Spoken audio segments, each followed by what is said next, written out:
Hello friends, I am Bhani Ramdal. Welcome in online agriculture e platform. दोस्तों, आप लोग कैसे हैं? उम्मीद करता हूं बहुत अच्छे होंगे। दोस्तों, आज का जो अपना लेक्चर है बड़ा ही इंपॉर्टेंट लेक्चर है, क्योंकि आज का लेक्चर है अपना एग्रीकल्चर डेटा। देखो, कोई सा भी एग्जाम है, चाहे वो 12th लेवल का है, चाहे वो ग्रेजुएशन लेवल का है, चाहे वो पोस्ट ग्रेजुएशन लेवल का है, इवन आप पीएचडी का भी क्यों ना कोई एग्जाम दे रहे हैं, तो हर एग्जाम में 1 से 3 क्वेश्चन के बीच में डेटा से क्वेश्चन पूछे जाते हैं। इसलिए डेटा का जो लेक्चर है वो इम्पोर्टेंट है।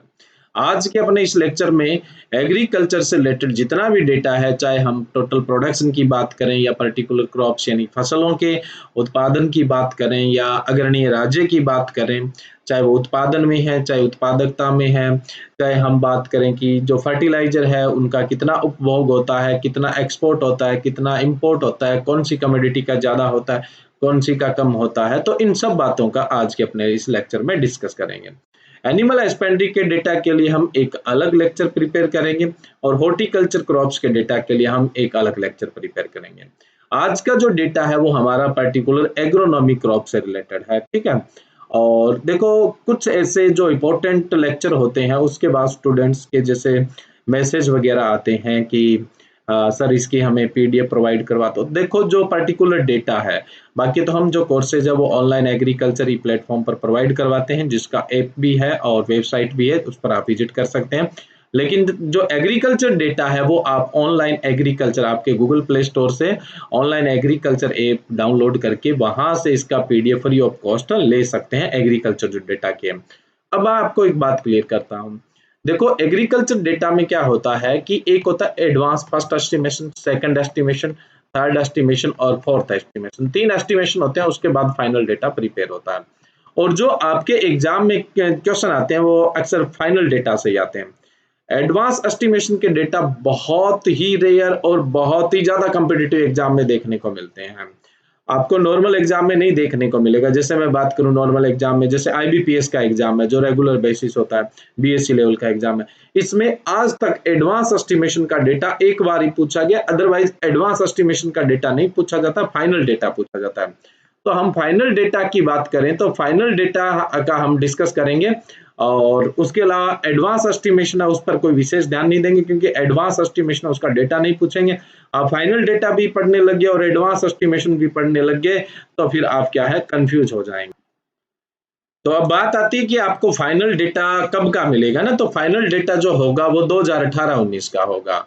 और 19-20 की अगर बात करें तो जैसे मैं जुलाई 2020 में अभी आपको ये लेक्चर प्रिपेयर कर रहा हूँ, तो जुलाई 2020 तक अपने को थर्ड एस्टिमेशन मिला है 19-20 का ना, उसके बाद फोर्थ एस्टिमेशन और उसके बाद फाइनल डेटा।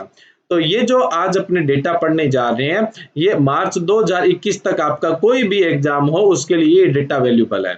आज से लेकर मार्च 2021 तक का कोई सा भी एग्जाम है, ये ही डेटा अपना राइट है, ऑथेंटिक डेटा है और ऑथेंटिक मतलब सोर्स रहा है इसका।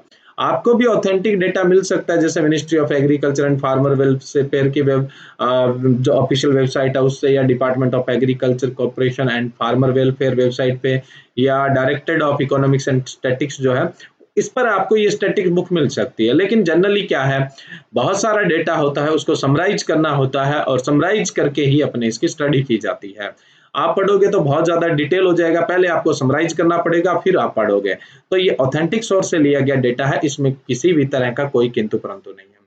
तो सबसे पहले अपने बात करते हैं जो फूड फूड ग्रेन क्रॉप्स है, उनमें तो सबसे पहले हम बात करें राइस। राइस बोले तो चावल यानी धान। धान का जो कुल उत्पादन है 2018-19 का पूछा जाना है। और ये मैंने यहाँ पे एक कॉलम में टारगेट, जो गवर्नमेंट टारगेट तय करती है, ये टारगेट दिया हुआ है और ये थर्ड एस्टिमेशन का डेटा दिया हुआ है। तो मैं यहाँ न तो टारगेट का डिस्कस कर रहा हूँ, न मैं थर्ड एस्टिमेशन का डिस्कस करूंगा। ये इसलिए दिया है कि जैसे मान लो कोई स्टूडेंट चाहता है पढ़ना तो वो यहाँ से पढ़ सकता है। तो हम राइस यानी पेडी की बात करें तो देखो, राइस मेनली तो खरीफ में ग्रो किया जाता है, लेकिन कुछ एरिया में इसको रबी में भी ग्रो किया जाता है, विंटर राइस के रूप में भी ग्रो किया जाता है। लेकिन मेनली राइस है यानी चावल है, उसको कब बोते हैं, अपने खरीफ में बोते हैं। तो हम टोटल प्रोडक्शन की बात करेंगे खरीफ और रबी के मिला के। तो देखो, जो प्रोडक्शन है वो देखो यहाँ दिया मिलियन टन में। तो यहाँ पे अपने जिस भी प्रोडक्शन की बात करेंगे वो मिलियन टन।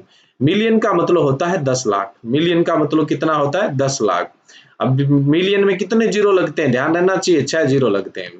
तो ये 6 जीरो लग जाते हैं डेटा के आगे, तो इन 6 जीरो को हटाने के लिए अपने कौन सा वर्ड यूज करते हैं, मिलियन टन वर्ड यूज करते हैं ना। तो जो धान है, राइस है, इसका जो टोटल प्रोडक्शन है वो है 116.48 मिलियन टन। कितना है, 116.48 मिलियन टन है, जो फाइनल डेटा है उसके अनुसार 2018-19 का एस्टिमेशन। जिसको देखना है वो देख सकता है। नेक्स्ट अपने बात करें वीट, गेहूं का। गेहूं सिर्फ रबी में ही ग्रो किया जाता है और इसका जो प्रोडक्शन है 2018-19 में वो है 103.6 मिलियन टन, 103.6 मिलियन टन। तो भारत में सबसे ज्यादा जो खाद्यान्न होता है वो कौन सा होता है, राइस, और दूसरे नंबर का कौन सा होता है, वीट। फिर हम बात करें ज्वार की, है ना, सोरगम की। तो सोरगम का जो टोटल प्रोडक्शन है वो है 3.48 मिलियन टन है, 3.48 मिलियन टन है। नेक्स्ट हम बात करें मिलेट यानी बाजरा की। ठीक है, तो बाजरा का जो प्रोडक्शन है वो है 8.66 मिलियन टन है। उसके बाद हम बात करें रागी, रागी भी खरीफ में ही होता है अपने। तो इसका जो टोटल प्रोडक्शन है वो है 1.24 मिलियन टन। स्मॉल मिलेट की बात करें तो इसका है 0.33 मिलियन। नेक्स्ट है न्यूट्री सीरियल। देखो न्यूट्री सीरियल का मतलब है कोर सीरियल, है ना, मोटा अनाज बोलते हैं जिसको। जैसे मैं बोलूं कि सोरगम है, उसके अलावा मिलेट बाजरा है, उसके अलावा मेज है। तो इसका अपने मेज को साथ में रखते हुए भी अपने टोटल प्रोडक्शन दिया हुआ है और मेज को अलग रखते हुए भी अलग दिया हुआ है। तो आप इस पार्ट को छोड़ दीजिए ना, क्योंकि इसमें आप कंफ्यूज हो जाएंगे। तो अपने मेज के साथ ही इसका डिस्कस करेंगे, है ना, मेज को इंक्लूड करते हुए डिस्कस करेंगे। मेज यानी मक्का, मेज का जो टोटल प्रोडक्शन है वो 27.72 मिलियन टन है, यानी 27.72 मिलियन टन है। उसके बाद मैं बात करूं बार्ले यानी जो का जो टोटल प्रोडक्शन है वो 1.63 मिलियन टन है। उसके अलावा मैं बात करूं न्यूट्री या कोर सीरियल का टोटल जो प्रोडक्शन है वो है 43.06 मिलियन टन, यानी 43.06 मिलियन टन हुआ 18-19 के अंदर जो टोटल प्रोडक्शन हुआ। और सीरियल टोटल जो अनाज है, टोटल जो सीरियल है उसके प्रोडक्शन की बात करूं तो 2018-19 के अंदर हुआ था 263.14 मिलियन टन, 263.14 मिलियन टन हुआ था। 263.14 मिलियन टन टोटल प्रोडक्शन हुआ था सीरियल का। ठीक है, कोर सीरियल का पूछ ले तो 43.06 मिलियन टन हुआ था। अब अपने पल्सेज में बात करें तो पल्सेज में सबसे पहले तुअर, तुअर बोले तो pigeon P, pigeon P, red ग्राम, और उसको अरहर भी बोल दिया जाता है ना। तो इसका जो प्रोडक्शन है वो है 3.32 मिलियन टन। और ग्राम यानी चना, जिसको अपने चिकपी भी बोल देते हैं, इसका जो प्रोडक्शन हुआ वो 9.94 मिलियन टन, यानी 9.94 मिलियन टन। उड़द की अगर अपने बात करें तो उड़द का प्रोडक्शन हुआ 3.06 मिलियन टन, यानी 3.06 मिलियन टन, है ना, उड़द, जिसको उड़द बीन बोल देते हैं अपने। नेक्स्ट है मूंग, मूंग का जो टोटल प्रोडक्शन हुआ वो 2.46 मिलियन टन, यानी 2.46 मिलियन टन। उसके बाद में बात करूं लेंटिल, लेंटिल बोले तो मसूर, मसूर का प्रोडक्शन हुआ 1.23। और अब हम बात करें, देखो जो टोटल पल्सेज का प्रोडक्शन है, देखो अदर खरीफ और अदर रबी पल्सेज जो बच गए, जो माइनर है ना, उनका भी दिया हुआ है। ऐसे नहीं पूछे जाते, जो मेजर होते हैं वही डेटा ज्यादातर पूछे जाते हैं। तो टोटल पल्सेज के अगर प्रोडक्शन की बात करें तो टोटल पल्सेज में जो खरीफ की पल्सेज है उनका तो हुआ 8.09 मिलियन टन, और रबी का जो पल्सेज है उनका हुआ था 3.98 मिलियन। इस तरह से टोटल पल्सेज का प्रोडक्शन हो गया अपने 22.08 मिलियन, यानी 22.08 मिलियन टन। अब देखो हम बात करें, यहाँ ऊपर चलते हैं अपने, टोटल सीरियल का प्रोडक्शन कितना हुआ था, 263.14 मिलियन टन, 263.14 मिलियन। जो खरीफ में हुआ था 133.42 मिलियन टन, और रबी के अंदर हुआ था 129.71, यानी खरीफ में 133.42 मिलियन टन और रबी के अंदर हुआ 129.71 मिलियन टन हुआ था। तो ये तो हुआ था अपने सीरियल का प्रोडक्शन और ये हुआ पल्सेज का प्रोडक्शन। सीरियल और पल्सेज दोनों को मिला के अपने फूड ग्रेन बोल देते हैं। तो टोटल जो फूड ग्रेन का प्रोडक्शन है वो 285.21 मिलियन टन, यानी 285.21 मिलियन टन प्रोडक्शन हुआ। जिसमें से खरीफ का कंट्रीब्यूशन है या खरीफ की फसलों का कंट्रीब्यूशन है 141.52 मिलियन टन और रबी की जो फसलें हैं उनका जो कंट्रीब्यूशन है वो है 143.70 मिलियन टन है। तो कुल जो फूड ग्रेन है उसका प्रोडक्शन है 285.21 मिलियन टन है। ठीक है, तो ये कुछ फूड ग्रेन से रिलेटेड जो मेजर क्रॉप थी उनका डेटा। अब अपने नेक्स्ट बात करें जो अदर क्रॉप्स है ना, जिसमें ऑयल सीड और केस क्रॉप है, उसकी भी बात करेंगे। अब जो प्रोडक्शन पढ़ेंगे हम लाख टन के अंदर पढ़ेंगे। ठीक है, पहले हम मिलियन टन में पढ़ रहे थे, अब हम लाख टन में पढ़ेंगे। ठीक है, मैंने बताया था मिलियन टन और लाख टन। मिलियन टन तो बता दिया था। देखो सिंपली मैं एक बताता हूँ, जैसे आपको बोल दिया कि प्रोडक्शन हुआ है 2 मिलियन टन, आपने लिखा 2 और आगे लिख दिया मिलियन टन, है ना। तो अगर आप सीधा इसको टन के अंदर लिखना चाहते हो तो आप इसके आगे क्या कर दोगे, 6 जीरो लगा दोगे। आप मिलियन टन न लिख के सीधा टन में लिखना चाहते हो तो ये आपका ये हो जाएगा। ठीक है, तो ये टोटल देखो कितना हुआ, 20 लाख टन हो गया। तो इस 20 लाख टन को अगर आप मिलियन टन में बदलना चाहते हो तो आप क्या करोगे, इसको किस से भाग दे दोगे, 10 लाख से भाग दे दोगे। 10 लाख से भाग दे दोगे तो 6 जीरो से 6 जीरो कट जाएगा, आंसर कितना आएगा, 2। तो ये हो गया 2 मिलियन टन अपना। अब लाख टन में भी ऐसा है, लेकिन लाख है वो मिलियन से कम होता है। लाख का मिलियन का मतलब होता है 10 लाख और लाख है वो यानी 10 लाख से तो कम मात्रा है, तो इसमें 5 जीरो लगते हैं। अब सेम मैं इसी को बोलूं कि आपको 20 लाख जो 20 लाख जो टन था उसको आप सिर्फ लाख टन में बदलिए। तो 20 लाख टन को आपको लाख टन में बदलना है, जिसके आगे सिर्फ आप लाख टन लिख सको। तो आप इसको कितने से भाग दोगे, 1 लाख से भाग दोगे। 1 लाख से भाग दोगे तो कितनी जीरो कट जाएगी, 5। अब आप कितना लिखोगे, 20 लिख के उसके आगे लाख टन लिख दो, तो ये 20 लाख टन हो गया। इस तरह से तो डेटा इस तरह से लिखा जाता है। और भी अगर कम मात्रा में प्रोडक्शन होता है तो अपने 1000 टन में, तो फिर 1000 से अपने भाग दे देंगे, फिर वो कितना हो जाएगा, 2000 टन हो जाएगा। तो जितनी मात्रा लिखी होती है उतने से भाग दे दो, तो जितनी मात्रा लिखी होती है उससे मल्टीप्लाई कर दोगे तो वो आगे की जो अपने यूनिट लिख रहे हैं वो हमेशा हट जाती है, ध्यान रखना। लाख का मतलब है 5 जीरो आगे लग जाएंगे, मिलियन का मतलब है 6 जीरो। अगर यहाँ पे 1000 टन लिखा होता तो जैसे फ्लावर कम प्रोडक्शन होता है तो उनके 1000 टन में डेटा पड़ते हैं, तो फिर वो 1000 से मल्टीप्लाई होता है। ठीक है, ध्यान रखना इस चीज का। 1000 का मतलब होता है 3 जीरो। तो अब हम लाख टन में डेटा की बात करेंगे। तो ये मैंने इसलिए थोड़ा सा आपको बताया है कि कई बार जैसे मिलियन टन वाला डेटा आपको लाख टन में दे दिया और लाख टन वाला डेटा आपको मिलियन टन में दे दिया, तब कहानी क्या हो जाती है, गड़बड़ा जाती है। एक सिंपल सी बात है, जैसे मैं बात करूं कि ग्राउंड नट का जो प्रोडक्शन है वो 67.27 लाख टन हुआ है। 67.27 लाख टन हुआ है। 67.27 लाख टन हुआ है। वहां पे लाख टन में आपको ऑप्शन मिला ही नहीं। आपको ऑप्शन किस में मिला, आपको मिला मिलियन टन के अंदर। तो मिलियन टन के अंदर क्या होगा, यहाँ पे ये जनरली अपने इसको मिलियन टन में बदलना है, तो पहले तो हम इसको सीधा टन में बदलें। तो अपने कितने से मल्टीप्लाई करेंगे, 1 लाख से।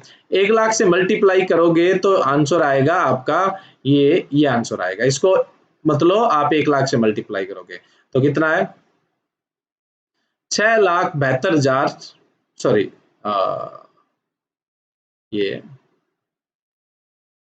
सॉरी 67,27,000 कितना आया, 67,27,000 टन आया। ये आपने इसको बिल्कुल टन में निकाला तो कितना आया, 67,27,000 आया। अब आपको इसको मिलियन टन में बदलना है। मिलियन टन में बदलना है तो आप कितने से भाग दोगे, 10 लाख से भाग दोगे। जिसको आता है उनको ये सब चीजें करने की जरूरत नहीं है। जैसे मैं बोल दूं कि इसको अपने बोल सकते हैं 6.727 मिलियन टन बोल सकते हैं, मैं तो सीधा बता दूंगा। लेकिन अगर आपको ये चीज नहीं आती है तो आप 10 लाख से भाग दो। तो देखो यहाँ पे 10 लाख से भाग दोगे तो आंसर आएगा 6.727। आपने लाख टन में पढ़ा था, याद किया था, अगले ने मिलियन टन में पूछ लिया। तो आपको पता होना चाहिए लाख टन क्या है, मिलियन टन क्या है, इसलिए मैंने यहाँ पे थोड़ा सा आपको आइडिया बता दिया। अब हम चलते हैं ऑयल सीड क्रॉप में। सबसे पहले ग्राउंड नट है ना, मूंगफली। देखो भारत की जो मेजर सीरियल क्रॉप है यानी अनाज वाली फसल है वो राइस है, दूसरे नंबर की व्हीट है। और पल्सेज की बात करें तो मेन पल्सेज क्रॉप ग्राम यानी चना है, और दूसरी जो मेन पल्सेज क्रॉप है वो अरहर पिजन पी है ना, तुअर बोलते थे, रेड ग्राम बोलते हैं। ऑयल सीड क्रॉप में जो मेजर ऑयल सीड क्रॉप है, मुख्य ऑयल सीड क्रॉप है, वो कौन सी, ग्राउंड नट यानी मूंगफली है।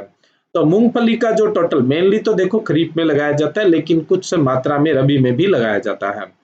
तो इसका जो टोटल प्रोडक्शन है वो 67.27 लाख टन प्रोडक्शन हुआ इसका, यानी 67.27 लाख टन इसका 18-19 के अंदर प्रोडक्शन हुआ। नेक्स्ट मैं बात करूं केस्टर सीड यानी अरंडी के बीजों का जो उत्पादन है वो हुआ 11.97 लाख टन, यानी 11.97 लाख टन हुआ। उसके बाद मैं बात करूं सेसम, सेसम बोले तो तिल, इसका जो प्रोडक्शन हुआ वो 6.89 लाख टन, यानी 6.89 लाख टन प्रोडक्शन हुआ। नाइगर सीड की बात करूं तो इसका जो प्रोडक्शन हुआ वो 0.45 यानी 0.45 लाख टन प्रोडक्शन हुआ। सोयाबीन की बात करें तो सोयाबीन का जो प्रोडक्शन हुआ वो 132.68 मिलियन सॉरी लाख टन हुआ, 132.68 लाख टन प्रोडक्शन हुआ। सनफ्लावर की बात करें तो खरीफ रबी का मिला के जो टोटल प्रोडक्शन हुआ वो 2.16 लाख टन, यानी 2.16 लाख टन इसका प्रोडक्शन हुआ। नेक्स्ट मैं बात करूं रेपसीड मस्टर्ड की, तो रेपसीड मस्टर्ड का जो प्रोडक्शन हुआ वो 92.56 लाख टन, यानी 92.56 लाख टन इसका प्रोडक्शन हुआ। लिनसीड यानी अलसी, अलसी का प्रोडक्शन हुआ 0.99 लाख टन, यानी 0.99 लाख टन इसका प्रोडक्शन हुआ। से फ्लावर कुसुम की बात करूं तो कुसुम का जो प्रोडक्शन हुआ वो 0.25 लाख टन हुआ। टोटल जो 9 ऑयल सीड क्रॉप है उन सब का मिलाकर जो प्रोडक्शन हुआ है वो 315.22 लाख टन है। अगर मिलियन टन में पूछ ले तो कितना हो जाएगा, 31.52 मिलियन टन हो जाएगा। और लाख टन में बात करें तो 315.22 लाख टन। इंग्लिश में बोले तो लाख टन में 315.22 लाख टन, अगर इसको मिलियन टन में बोलना था तो 31.522 मिलियन टन हो जाएगा। ठीक है। नेक्स्ट अपने केस क्रॉप की बात करें तो शुगर केन, गन्ना, गन्ना का प्रोडक्शन हुआ 4054.16 लाख टन, 4054.16 लाख टन इसका प्रोडक्शन हुआ 18-19 में। कपास की बात करें तो कपास देखो, कपास का प्रोडक्शन है वो लाख बेल्स में होता है, यानी लाख बेल्स बोले तो गांठें, और जो कॉटन की एक गांठ होती है उसका वजन होता है 170 किलो, है ना। 170 केजी की एक गांठ होती है, बेल 170 केजी की होती है। तो कॉटन का 2018-19 के अंदर जो प्रोडक्शन हुआ वो हुआ 280.4 हुआ। कितना हुआ, 280.4, टू बोल सकते हैं अपने आगे, टू भी बोल लो, 280.42 lakh ton sorry lakh bales यानी गांठें, तो 280.42 लाख गांठ का उत्पादन हुआ। नेक्स्ट अपने बात करें जूट, जूट की भी बेल बनती है, गांठ बनती है, और इसकी एक गांठ में वजन होता है 180 किलो। कई बार एग्जाम में ये भी पूछ लिया जाता है। तो जूट का जो प्रोडक्शन हुआ था 2018-19 में हुआ वो हुआ 94.97, कितना हुआ, 94.97 लाख बैल्स हुआ, यानी 94.97 गांठें उत्पादन हुआ। मेस्टा की बात करें तो इसकी भी एक गांठ का वजन, एक बेल का वजन 180 केजी होता है, और इसका जो प्रोडक्शन हुआ वो 3.23 लाख बैल्स हुआ। और जूट और मिस्टा दोनों को मिला के जो टोटल प्रोडक्शन गया वो कितना गया, 98.20 लाख बैल्स, यानी 98.20 लाख बेल का उत्पादन हुआ। तो ये यहाँ पे कुछ मेजर क्रॉप है उनके प्रोडक्शन की। अब अपने एक एक डीपली डेटा की बात करते हैं। नेक्स्ट अपने नेक्स्ट डेटा की बात करें तो इसमें मैक्रो इकोनॉमिक्स इंडिकेटर, देखो जितने भी इंडिकेटर है उनके डेटा अपने अलग से एक लेक्चर में डिस्कस करेंगे, लेकिन कुछ का मैंने यहाँ पर डिस्कस में साथ में ले लिया। तो सबसे पहले ग्रोथ रेट जो है, ग्रोस वैल्यू एडेड जो है, उसके अंदर एग्रीकल्चर और एलाइड सेक्टर की जो ग्रोथ रेट है, अगर 2011 का जो प्राइस कांस्टेंट प्राइस के अकॉर्डिंग अपने बात करें तो 2018-19 के अंदर एग्रीकल्चर और उससे संबंधित जो सेक्टर है उनकी ग्रोथ रेट देखने को मिली थी 2.4%। अब जैसे मैं बात करूं एग्रीकल्चर और इससे जो संबंधित जो भी सेक्टर है उनका जो देश की टोटल ग्रोस वैल्यू एडेड है उसके अंदर कितना रोल है, यानी जीडीपी में कितना कंट्रीब्यूशन है, मोटी मोटी आप बात करो ग्रोस डोमेस्टिक प्रोडक्शन में या ग्रोस वैल्यू एडेड के अंदर इसका कंट्रीब्यूशन कितना है 2018-19 के अंदर, तो 17.1% है, यानी ग्रोस डोमेस्टिक प्रोडक्शन में इसकी जो भागीदारी है वो 17.1% है।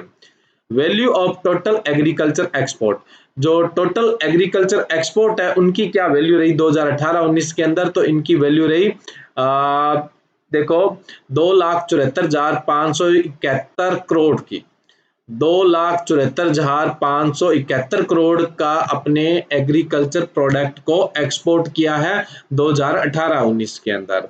Percentage share of value of agriculture export to the national export, अपने देश से जितनी भी उत्पाद, जितने भी प्रोडक्ट एक्सपोर्ट होते हैं उसमें एग्रीकल्चर प्रोडक्ट का कितना कंट्रीब्यूशन है, यानी जो कृषि उत्पाद है उनकी कितनी भागीदारी है 2018-19 के अंदर, तो उनकी भागीदारी है 11.90%।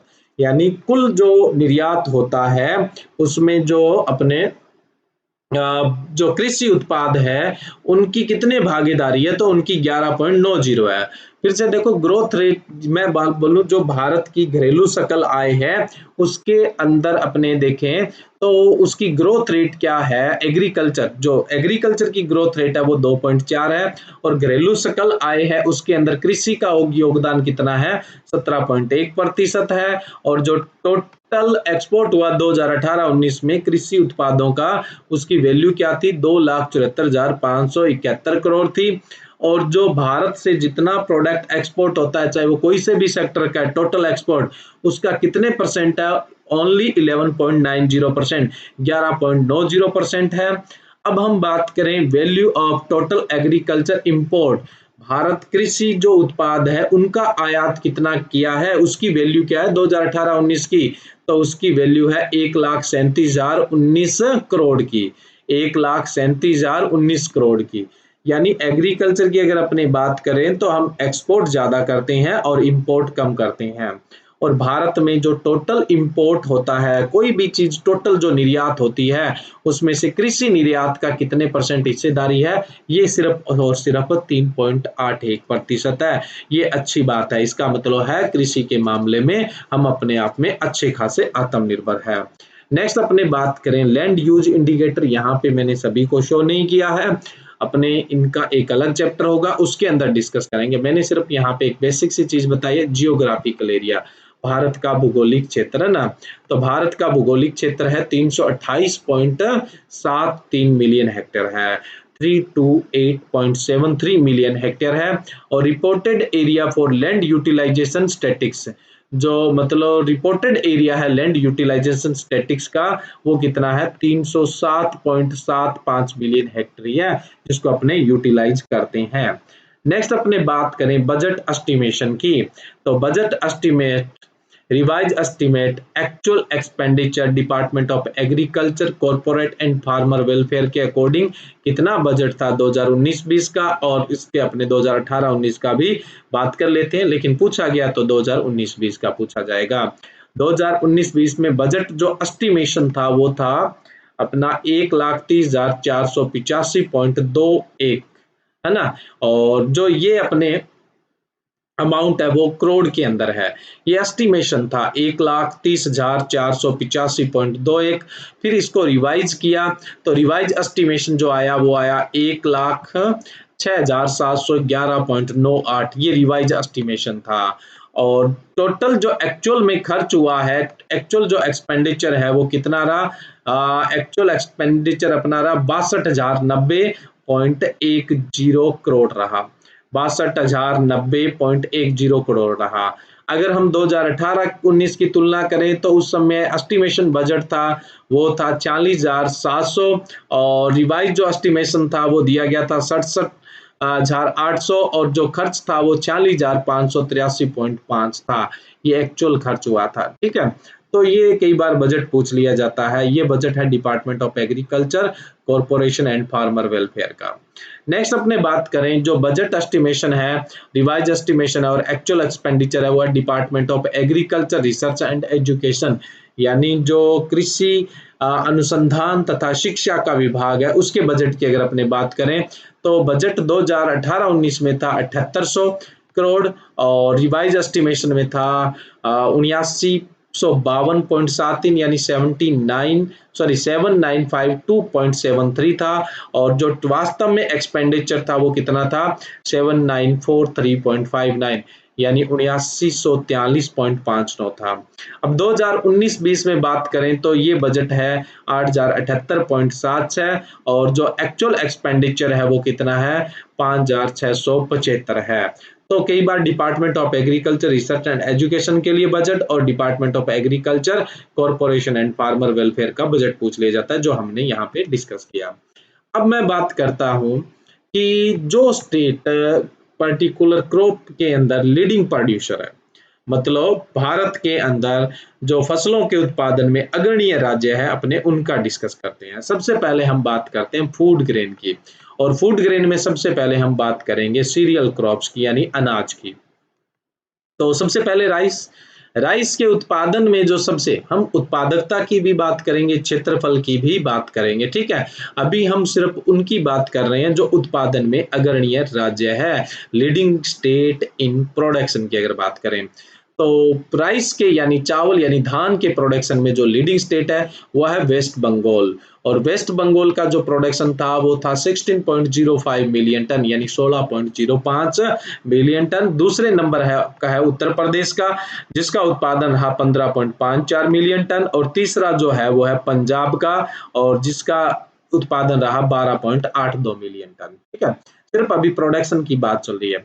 और टोटल जो इंडिया का प्रोडक्शन था वो कितना था 18-19 के अंदर, इसका राइस का 116.4 मिलियन टन। तो ये जो प्रोडक्शन का डेटा है, ये प्रोडक्शन का डेटा स्टेट वाइज, तो जो जिस स्टेट के स्टूडेंट है वो ही पढ़ेंगे, ठीक है। स्टेट वाइज मतलब नेशनल लेवल के एग्जाम में कम देखने को मिलता है, तो ये डेटा तो आप अपने हिसाब से देखते जाइए। जो टोटल डेटा है वो मैंने आपको पीछे डिस्कस कर ही दिया था, तो इसमें सिर्फ हम स्टेट के नाम की ही बात करते हैं। व्हीट प्रोडक्शन यानी गेहूं उत्पादन में फर्स्ट पोजीशन पे उत्तर प्रदेश, सेकंड पोजीशन पे पंजाब और थर्ड पोजीशन पे मध्य प्रदेश। मक्का मेज उत्पादन में फर्स्ट पोजीशन पे कर्नाटका, सेकंड पोजीशन पे मध्य प्रदेश और थर्ड पोजीशन के अंदर है बिहार। टोटल जो कोर सीरियल है यानी मोटा अनाज है उसके प्रोडक्शन में फर्स्ट पोजीशन पे राजस्थान, सेकंड पोजीशन पे कर्नाटका और थर्ड पोजीशन पे मध्य प्रदेश। टोटल पल्सेज यानी जो कुल दलहन है उनके प्रोडक्शन में फर्स्ट पोजीशन पे है मध्य प्रदेश, सेकंड पोजीशन पे है राजस्थान और थर्ड पोजीशन पे है Uttar Pradesh. Next total food grain की बात करें यानी टोटल कुल खाद्यान्न की बात करें, यानी टोटल पल्सेज को मिला के और टोटल अपने सीरियल्स को मिला के, तो इसमें फर्स्ट पोजीशन पे है उत्तर प्रदेश, सेकंड पोजीशन पे मध्य प्रदेश और थर्ड पोजीशन पे पंजाब है। नेक्स्ट ऑयल सीड क्रॉप्स की बात करें, तिलहनी फसलों की, तो ग्राउंडनट प्रोडक्शन में फर्स्ट पोजीशन पे गुजरात, सेकंड पोजीशन पे राजस्थान और थर्ड पोजीशन पे तमिलनाडु है।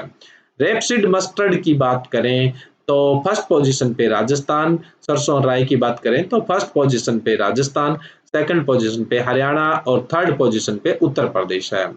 नेक्स्ट मैं बात करूं सोयाबीन की, तो सोयाबीन में first position Madhya Pradesh, second position Maharashtra और थर्ड पोजीशन है वो है राजस्थान। सनफ्लावर की बात करें सूरजमुखी की, तो इसमें फर्स्ट पोजीशन पे कर्नाटका, सेकंड पोजीशन पे ओडिशा और थर्ड पोजीशन पे है हरियाणा। नेक्स्ट अपने बात करें टोटल ऑयल सीड प्रोडक्शन की, टोटल ऑयल सीड प्रोडक्शन में फर्स्ट मध्य प्रदेश, सेकंड राजस्थान और थर्ड है वो अपना महाराष्ट्र।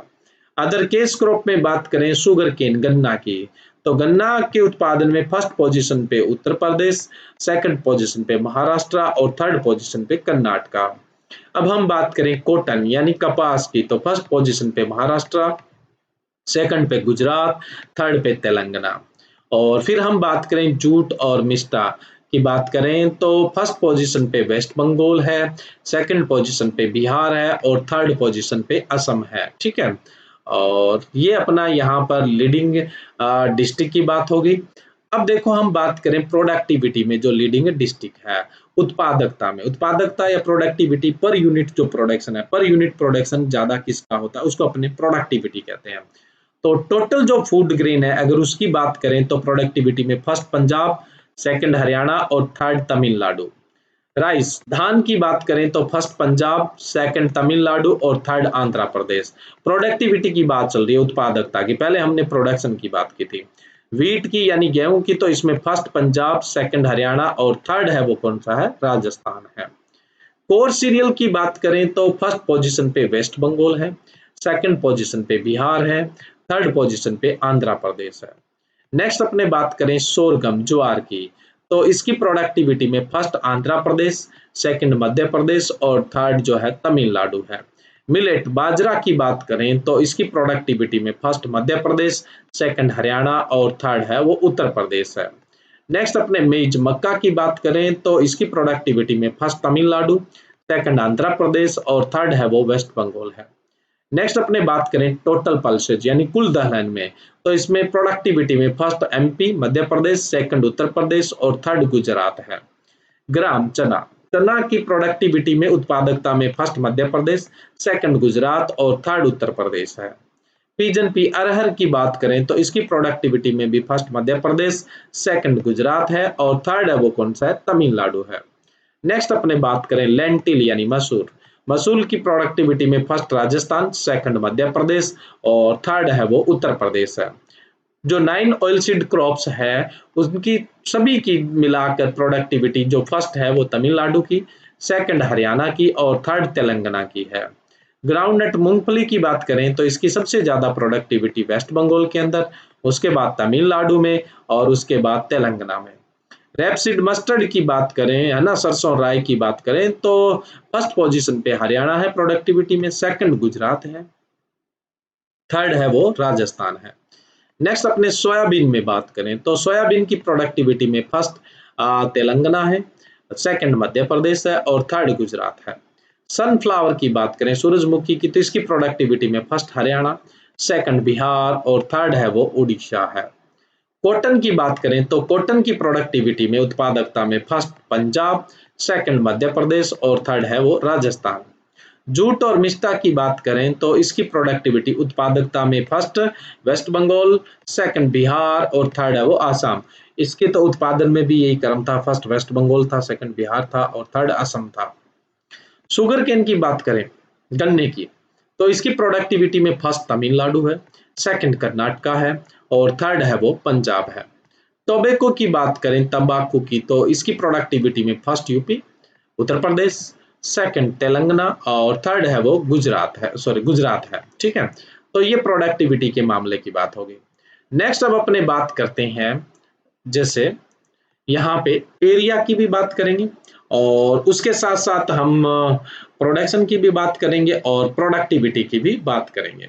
तो सबसे पहले हम बात करें फूड ग्रेन की, फूड ग्रेन का एरिया, प्रोडक्शन और इल्ड उत्पादन, और साथ साथ में मतलब जिस अपने क्रॉप्स की बात करें फसल की, तो वो सिंचित क्षेत्र में कितनी आती है, सिंचित क्षेत्र में यानी इरिगेटेड एरिया में कितना परसेंट उसका पार्ट है, इरिगेशन के अंडर में कितना आता है। इसका जो डेटा था वो 2015-16 का था, अब डेटा आएगा वो 2020-21 यानी अगले साल डेटा आएगा। तो अभी जो डेटा चलेगा वो कौन सा चलेगा, 2015-16 का चलेगा। टोटल फूड ग्रेन यानी कुल खाद्यान्न जिसमें अनाज भी आ जाता है, दलहन भी आ जाती है, उसके उत्पादन में फर्स्ट कौन सा पड़ा, हमने उत्तर प्रदेश पढ़ा था। उत्तर प्रदेश का जो टोटल एरिया है वो है 19.49 मिलियन हेक्टेयर, 19.49 मिलियन हेक्टेयर। तो फूड ग्रेन का सबसे ज्यादा जो एरिया भी है वो भी किसका है, उत्तर प्रदेश का ही है। ये कुल इंडिया का जो फूड ग्रेन का एरिया है उसके अंदर कितने परसेंट हिस्सेदारी रखता है, अकेला उत्तर प्रदेश 15.73%।